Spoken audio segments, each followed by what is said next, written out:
Welcome back. Welcome to the 47th episode of Coffee with Krav. I'm Mark Kravietz, and on the show, I have conversations with different people from different walks of life where I look to educate, entertain, and have some fun. Wow. Since the last time we took a look at the markets on Coffee with Krav, so much has happened. The United States has started and is in a war with Iran. Oil prices have skyrocketed and 30-year treasuries have hit 5%. In addition, AI has dominated many conversations, among other things. You can really get whipsawed by all these headlines. Fortunately, our guest spends his time studying all this, and our goal today is to slow things down and give you a clearer perspective. So grab your coffee, your drink of choice, settle in, and let's get started. Jason is a managing director in Nuveen's equity group, serving dual functions across investment strategy and client portfolio management. Jason analyzes macroeconomic trends, market data, and corporate fundamentals to develop comprehensive investment strategies and recommendations. He provides a macro-level view of global economy and markets, advising on sector analysis, geographical focus, and overall asset positioning to guide investment decisions. Jason serves as a proxy for U.S. and international investment teams. He shares perspective on investment processes, portfolio construction, and performance within institutional retail clients. And he also authors and promotes thought leadership through white papers and public speaking engagements. And of course, he's on Coffee with Krav, which is the peak of his existence. So let's start by taking a look at the big picture, and then we'll get a little bit more granular. This has really been some year in the market. Started off positive, right? We got a big jolt down when U.S. went to war with Iran. There was a huge comeback in the last 6 weeks, and it's been like a roller coaster. So let's start with your take on the war. Where do we go from here? Is this going to be a long, drawn-out war, a short-term with an exit ramp? The market, recently has been certainly trading like there's an exit ramp.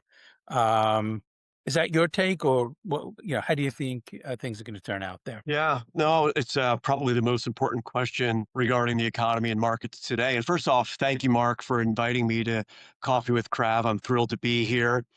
Um, Look, the situation as we evolve here in early May reflects, I think, a fragile de-escalation, although obviously things have changed in the last 24 hours, but we're not right now headed towards resolution. I think there's a sequence of trust building gestures that happened over the last week or so between Iran and the US. And I do think that this week is going to be pivotal as President Trump travels to China to meet with Xi Jinping. I think obviously the Iranian situation will be a very important topic for the two of them to work through. But I think we have to put this all into perspective that, at its peak, the Strait of Hormuz had roughly 140 passages per day, and that's now down to still under 10, as I understand it. And we see WTI and Brent roughly around $100, Brent higher than that. I guess the good news is that oil futures are still showing low 80s to high 70s as we move across 3, 6, 9 months out. But I think the bottom line here is that, the military engagement appears to have been avoided again at this point. The ceasefire is holding on by a shoestring, it seems. And my take and our take at Nuveen is that, some sort of phase deal is possible over the coming weeks.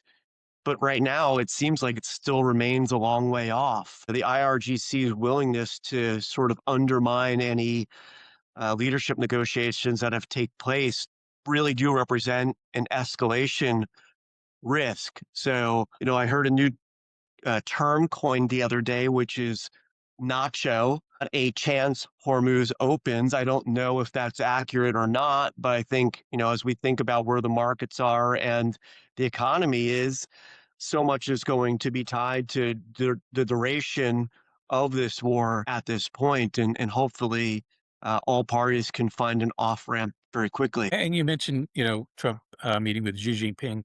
Um, Goals there. I mean, goals. I mean, obviously, talk about Iran, maybe an off ramp there. But what other? What do you think are some of the goals that the administration has with this talk? Yeah, I think, supply chain decoupling has obviously been accelerating. There's talk that there could be investment of up to $1 trillion from China to build in the United States. I think Taiwan could be on the table as well, discussions around that.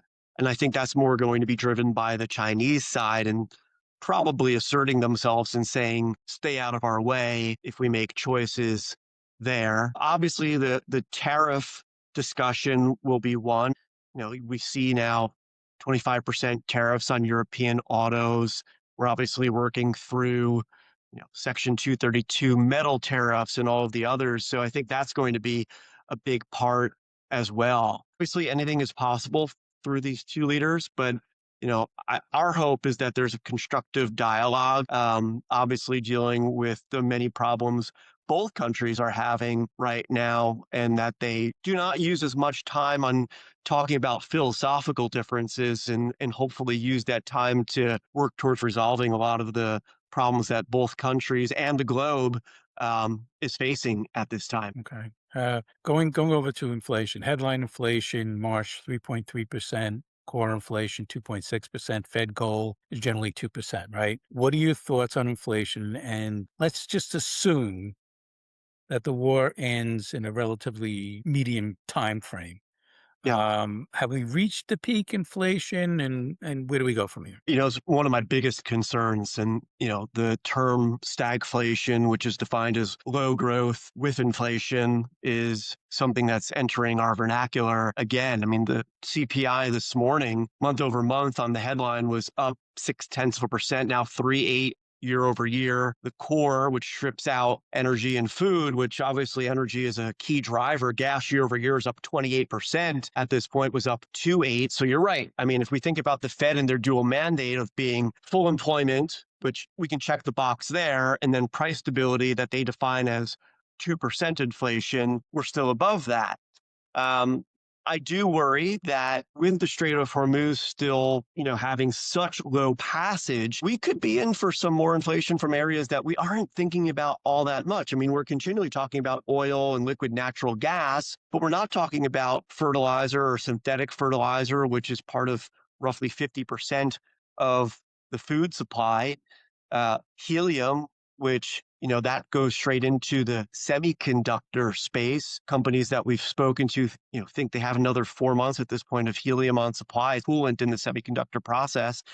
But it is a concern right now. So, as you said, it's like if there's rapid resolution, oil normalizes, PI could still stay above 3%, maybe returning into the twos in 2027. I'll give you one other thing, and I hope I'm not jumping in a gun and saying this, but our thought coming into the year was that the Fed would cut the Fed funds rate twice by 25 basis points or 0.25% each. And we've dialed that back now. We now think we have the potential, even though it's a low potential, of one cut later this year, with that second being pushed out to 2027. But everything really works off of the duration of this war, how quickly we get resolution. I think the worst thing would be if we had some sort of like 2022 Russia Ukraine playbook where oil prices continue to surge, and that's certainly a possibility if the duration of the war does continue longer than we anticipate. Yeah, you mentioned the Fed. You have the new chairman in Wash, and one of the jobs claim was the lowest since 1969. So from a labor standpoint, what's going on there? Why is it so low? Is it something to do with AI? Is it something else? Why do we have such a low claims Yeah, I as mean, claims have been great. And, I always say something I monitor every Thursday morning. And once you start seeing a consistent 240,000 or so, then you get really nervous about where employment as a whole is going. But we've seen low 200,000s in the last few weeks. So that's a great development. Um, I do think that we're seeing a lot of jobs within the blue collar sphere that are starting to pop up, healthcare jobs. And I think, there's still a degree of labor hoarding going on, which is a term that was sort of coined Mm. in the midst of the pandemic a few years ago. I think, folks right now are thinking about how AI is going to work into their businesses, and they're not necessarily replacing human capital. They're sort of keeping the staffs where they are right now, and waiting to see how AI changes how they manage their business day to day. So I don't think there's that much in terms of a risk to new jobless claims raising within the next few weeks or months. But I do worry, longer term about the labor market. We did see some softening last year. We've seen some revisions downwards in past months. Recent numbers have been fantastic, and you still have a 4.3% unemployment rate. But we're going to have to see how the economy continues on and churns here, and hopefully the labor market stays in decent shape. Yeah, let's look on the positive side. Economic growth looks very good, right? Earnings so far this past quarter was up 28%, revenue up 11%, margin expansion. Just your thoughts. Do you see a continuance of this? Do you think that the effects of the war will start to take away some of this? Because you mentioned some of the pricing of different items that are going to be much higher. So that's higher inflation, less margin. So is that going to have an effect at some point? What's your thought? Well, you hit on the key word, which is margins. That's what I'm watching like a hawk right now. Margins in the S&P 500, the main proxy for the US equity market, are still over 20% at this point and still growing. Obviously, the key risk is, as you said, if the war continues on, high chain pressures come through, inflation continues to move higher or at least stays where it is, that is a headwind. But right now, we've been surprised beyond belief. I mean, look, I've done this a long time, and usually in the third quarter of reporting season, you see companies start to bring their numbers down. I read a lot of transcripts and listen to a lot of calls from management teams, and no one was doing that. And to your point, this quarter that we're finishing up earnings growth was supposed to be about 14%. We've seen double that. For the year, we were supposed to see 13, 14, 15%. My expectation right now would we would probably be down to 10%. No, instead, numbers are being revised up and full year looks like it can achieve 20%. And all of that happened at a time where the market multiple on the S&P 500 started the year at 22 times and down to 20.5 times. And I just looked this morning and we're at 21.2 forward earnings on the S&P right now. So I think one other thing that's really worthwhile to say is that there's a broadening out of earnings, right? I could really characterize the last quarter as, the Mag 7, the AI driven companies having fantastic earnings in the 20+% range, some in the 30+%. Semiconductors were well above that. And then you had the S&P 493, as we like to call it, that were growing earnings by about 3 to 4%. Well, what we're going to see starting next quarter is that's going to start evening out. And it's not because the Mag 7 or the AI companies are coming down, but it's the rest of the companies that are going to have better earnings growth profile. Last thing I'll say is that, this not only extends to what we see in the US large cap spectrum, which is what we're talking about here, but small caps, which have done very well, are about to turn a corner. They're going to see much improved earnings growth. And we're starting to see good earnings growth come out of not only developed markets like Japan and Europe to some extent, but also some key emerging markets at this point. Yeah, this broadening out is fabulous. It's great for a well diversified portfolio. You really don't want to see it's an unhealthy market when you only see a few companies doing well, and everybody else is kind of like looking at those few companies doing well. They're not doing much. So that broadening out looks great. But you mentioned about valuation, talk about 21 times earnings. If you look at past,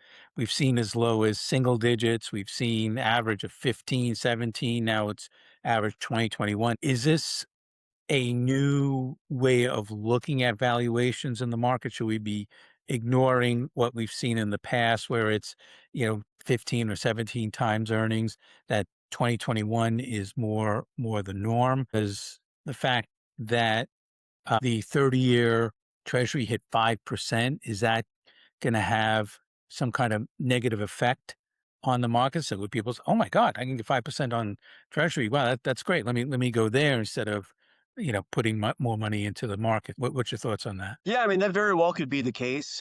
I tend to think that equities probably pivot off of the 10-year, and it seems like for the market right now, 4.5% on the 10-year has been the line in the sand where markets can continue to rally and not pay that much attention to valuations as long as the 10 years under 4.5. Look, I think we are in a new paradigm to some extent. And I kind of hate using that phrase because, we look back at past years where we had exorbitant multiples on the market, and sometimes that did not end well.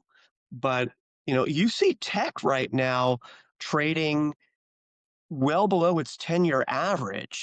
So you're very, you're right with your comments that the market, in terms of a 10-year or post World War II historical context, are expensive relative to history. But I think when you look at the complexion of the market, and I'm not saying this is neither good nor bad, we can make comments on this after that. There's such a high concentration in such a small group of names, but those names have not only very strong earnings, but very strong return on investment, very strong ROEs. The margins are good. So, if you were to tell me, hey, look, I've got this high yielding company that's earnings are growing at 5%, but I have to pay a 25 multiple for that company, I would say I can't Justify it. accept that type of proposal. But, right now what we're seeing is, if I look at PEG ratios, price to earnings growth, you have companies out there in the tech space that might be trading at 25 times forward earnings, and yet they're growing their earnings by 25% per year. So yes, optically they're expensive, but the earnings growth maybe merits the valuation that they're trading at today. Excellent. So staying with the big picture, and then we'll get a little bit more granular. Midterm elections Yeah. coming up. It's meant, media talks about it a little bit, but has not taken center stage yet. I guess there's so much other things going on. It will as the year goes on. How do you think that'll affect things from a market standpoint, positive, negative, or not at all? Yeah. I mean, look, the first thing I'll say is that historically midterm years are volatile, and that is not connected to any party or particular administration. Right. What we see on average is that there is a 14% intra-year drawdown on the S&P on average. Years 1, 3, and 4 of a presidential cycle, that's about 12%. And year 2, the midterm election year, typically sees a 19% drawdown. I'm not saying that's going to happen, but that's just, some historical context here. I also will say, no matter what party is in power, the opposite party, the opposing party, usually picks up an average of 27 House seats. So again, with the war and costs where they are, that might be more, it may be less. We'll see what happens with the Senate right now. I think, both are probably a coin toss at this point. I do think if you saw a Democratic sweep, that could mean that areas like healthcare, the ACA, Medicaid, renewable energy will come back into focus. Um, you know, uh, Cryptocurrencies, I'm not sure if we're going to get into that today. They've underperformed as the odds of a Democratic House have increased. Um, the Clarity Act, which is about crypto regulation, is sort of being rushed through Congress by the Republicans right now. But look, everything pivots off of the president's approval rating right now. Obviously, it's not good, and I don't mean this in political terms. I'm just sort of stating where the polls are at. Cost of living is obviously polling very low right now. Inflation is polling very low. The war is polling very low, and the economy is polling low. So there's dual pressures out there, and the president certainly has the incentive to resolve the war if he can before the midterms. But obviously, some of the economic policies that are out there on both sides may lead to some market volatility, as I said in those numbers when I first started answering the question. Okay. Let's get a little bit granular here. Depending on AI, uh, and the spending on energy for AI is unprecedented. And experts are saying, I don't know, we're in the second inning, first inning. I don't know what inning we're in. We're at the starter's still pitching. What's your thoughts about the spending that's going on in AI? Yeah, I mean, we speak to a lot of CEOs of these AI centric uh, companies, and those that are on the periphery.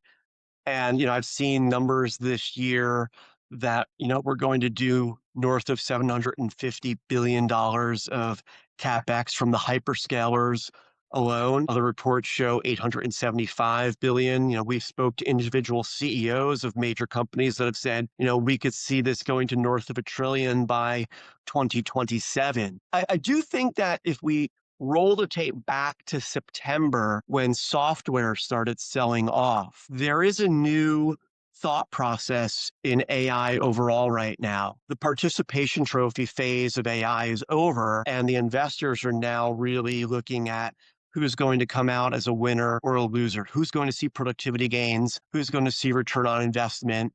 And right now, as you said, I think we're in the very early innings and still feeling things out. And I do think that CapEx is going to continue to move higher at this point. I think when it stops, not stops, but when you don't see the growth in CapEx anymore, I think that's going to be a signal to AI investors to start softening up on their positions. But it's amazing. I mean, we talk to companies all the time right now where they just cannot keep up with the demand, especially in the semiconductor area, data center build outs right now. All the tangential plays, going back to the job market and creating jobs within the blue collar sphere for electricians and all the builders of these places. So I don't see this slowing down anytime soon. I agree. I think the starting pitcher is still in the game and probably is, six strikeouts in with no walks and maybe giving up one hit, and could be in there for several more innings. Okay. A lot of baseball teams can use that pitcher. In talking about IPOs, right? There's potential IPOs, OpenAI, Anthropic, talk about SpaceX as a possible $2.5 trillion valuation. Does this show you signs of frothiness, or maybe these companies are going to be the new Magnificent Seven? Maybe they'll be the new Magnificent Three, or they'll add to the seven. Or what's your thoughts on these Yeah, what's I happening? I don't think it's frothiness. I think, these companies are very real. We can debate their valuations and coming to market, but I think, when you look at some of them, they are really revolutionary in what they're doing. Um, I'm thinking of one that you mentioned, SpaceX, where the float is going to be very low and they're going to command a trillion to $2 trillion valuation. IPO is likely to happen next month. I think the IPO market being healthy and bringing good quality businesses to the public is a good thing in many ways. If we were judging these companies by the number of clicks they were getting, like we saw back in 99, 2000, I would be, a bit more concerned. But I think these are very real high growth businesses that again are, revolutionary in what they're doing, and they deserve to come to the market. And I think that'll be good for the investing public to have an opportunity to buy them. Now, the flip side of this, by the way, is the unknown of what happens to many of the AI plays that are attracting a good deal of capital today.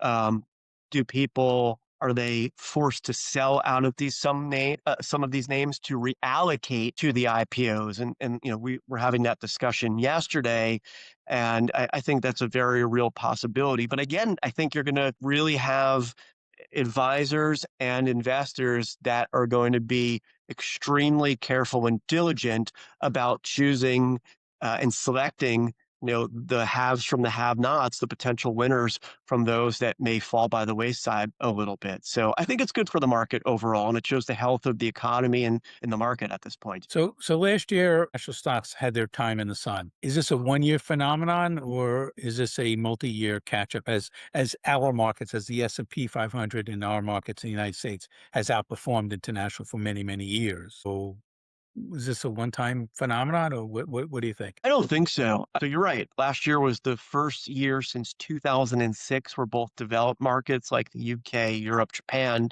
and emerging markets like Brazil, China, India outperformed the US market. Now, let's set the stage and be fair that last year we had roughly 9% US dollar depreciation versus a basket of currencies around the world. So that was a tailwind for a US investor that was making an investment in non US stocks or portfolios. Um, but I do think, this year the dollar's been stable. It's been a safe haven given that all that's transpired with the war. But I do think there's some really interesting plays coming out of overseas. I mean, if you look back to the last few years, Yes. north of 40 out of the top 50 best performing companies in the world come from outside the United States. So, let's sort of break this down. I think of Japan as one of the best markets in the world right now to invest in. They're back in the game at this point. Earnings growth is solid. Valuation is much cheaper than the United States. They're making plays for AI investment from South Korea at this point. There's fiscal stimulus going on, and there's corporate governance reforms that have been happening now for 3, 4 years, where the focus used to be on market share and now it's on return on equity. Mm. And so, and if you don't follow that, then the Tokyo Stock Exchange will delist you. So I think that's a great market. Europe, it's a little bit more challenging. They have, obviously more exposure to the energy shock from the Middle East. So inflation can continue to be an issue there. But they're in a very early phase of a business cycle. And I think they have a lot of room to recover, and earnings growth is looking good there. So, you combine better valuations, you combine that with growing earnings that are probably going to catch up to near the US within the next year or so. And I think it's compelling. I'll say one other thing. And then if we think about, the emerging markets, it really is a case of separating the exporters from the importers at this point. I mean, Latin America has been quite the standout. Brazil's been quite a standout. Anyone that's a commodity exporter has done pretty well there. I think Taiwan and South Korea are really interesting because of their AI connectivity.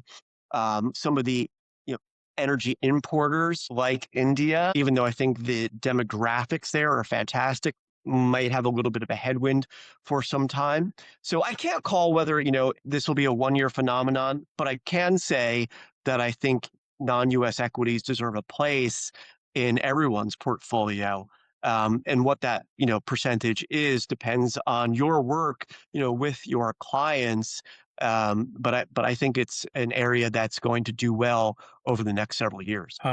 Gold has had quite a run, great run over the last few years. Does it still have legs? I think so. So I'm going to share a story that I often share. I used to work for a firm where we would go to the Berkshire Hathaway annual shareholders meeting every year. And I remember one year, and actually Warren Buffett published this a few years later. Um, he was talking against gold. And he was saying at the time, this was like 15 years ago, that if you took all of the gold that was ever mined in the world at that point, you'd have 150 by 150 by 150 foot cube. And at the time, it was worth like $14 trillion. Okay, what could I do with that $14 trillion? I can buy 14 Exxon Mobil's. I could buy all the farmland in America, which is a cash producing asset as well. And I'd still have $1 trillion of cash in my pocket. So, he's a free cash flow investor. And so he was basically saying, gold just doesn't have a place in a portfolio. And my thinking was always along those lines. The thinking has shifted. I look at the US and I look at our debt being, north of 39 trillion and not a whole lot of political will on either side of the aisle to do much to bring that under control or certainly bring it lower. So I think gold is a good hedge to inflation. It has proven that way. It's a safe haven. And I'm not going to say that it should be a large portion of someone's portfolio, but can I see someone allocating 3, 5, maybe even up to 8 or 10% if they are really concerned about the issues that are connected to gold, like, inflation and safe haven status? I can very much see that happening. And obviously, the price really skyrocketed earlier this year. It's come down, but I still think that there's going to be room to run in gold throughout the rest of 26 and probably into 27, given the structural conditions we're operating under at this point in time. And we're also seeing metals like we're seeing copper Copper, yeah. outperform. Agriculture's doing well. Um, so we're seeing that spread out. Do you see that also I do. I continue? do. Yeah, I do. I do. And, silver was doing quite well for a while. It's a little bit more volatile. There's far more industrial use for areas like silver. I think agriculture, there's going to be a ton of pressure on for things I said earlier in terms of food supply.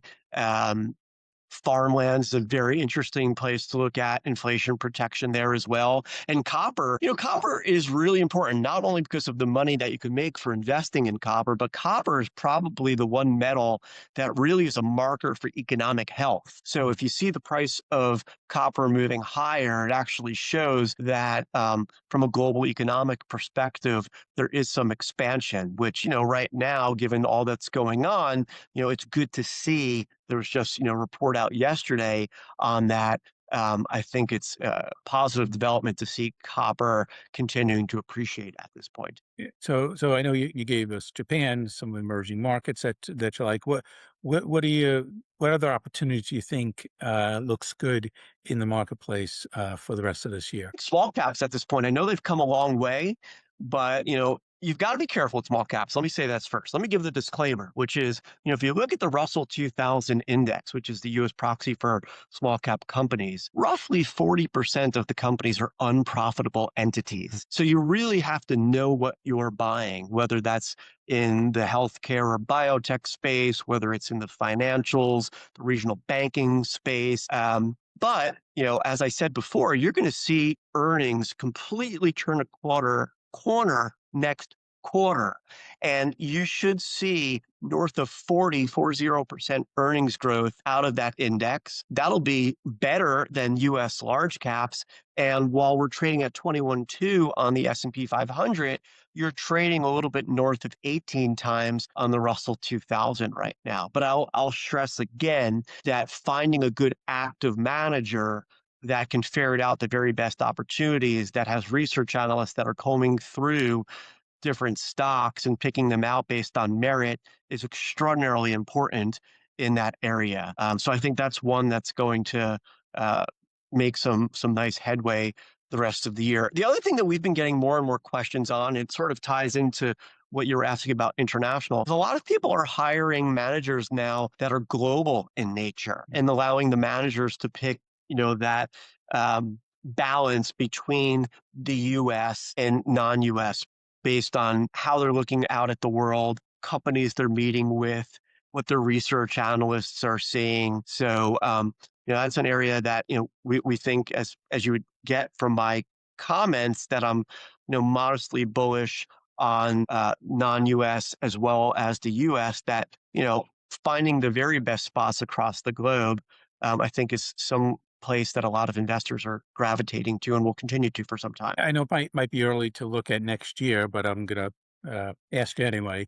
What do you think could be major surprises for 2027? Yeah, I mean, well, I think there could be a lot of good ones, and I think there could be some challenging ones as well. I think the biggest surprise that I would see coming into the markets in 2027 is sort of the further fragmentation of global trade. I think that would be a headwind to some point, the deglobalization trend accelerating. I think that could be harmful for some markets. It could be good for the US if industry continues to come back and build.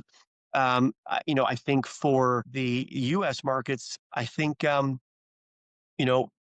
is going to likely continue to do well, but I think you're going to see broader participation in the markets. We've been seeing that this year already. Maybe that stopped when the war began and AI continued to be the dominant theme, but I do think a broadening out of the market, value stocks reasserting themselves as they have to some extent this year, financials, healthcare, utilities being a tangential trade to artificial intelligence. I think those can be some some good trades. I'll give you one other area that I do worry about, and that's, we always talk about this K-shaped consumer, Mm. where, you know, people that are doing very well are supporting consumption overall, which is over two-thirds of, what drives our economy, and then lower income earners that are certainly suffering. I do think that unless we get energy costs and food costs under control, I think that that K could widen a little bit further, which, I don't know that that puts pressure on the market, but I know it's not great for the economy. And then look, there's always black swan events that, we're thinking about. Cables in the North Sea. There's a million worries that you could have for, any given year. If you had told me coming into this year, we'd be sitting here in May and we'd be fighting a war and markets would be up double digits. Again, we'd be at all-time highs. I would have never guessed that. So I think my closing thought would be, time in the market is what's most important for investors. It's not timing the market. No one can do that effectively. So, surprises will inevitably appear throughout 26 and into 27. We'll just have to manage through them accordingly and realize that over time, the equity market does continue to churn up, even though at times it might have some fits and starts. Jason, the last and the most important question that I have here: will the New York Knicks win the World Championship this year? So, as a diehard Knicks fan, I do think that if they can make it through the winner of Detroit and Cleveland, that yes, they can beat any of the Western Conference teams, including the Oklahoma City Thunder that swept the Lakers last night. But I am a big fan across all sports that momentum matters. And I'm a little bit worried that the Knicks will have a week off, but hopefully they're prepared and ready. And we see our first NBA championship in well over 50 years. My God, that would be amazing. Well, Jason, hopefully your words of wisdom will all come true. We really appreciate it. You've said it all. Thank you for coming on to Coffee with Krav. And my final words will be, go Knicks. Go All right. Knicks. Take Thank care. you. Bye Thank you, bye. Mark.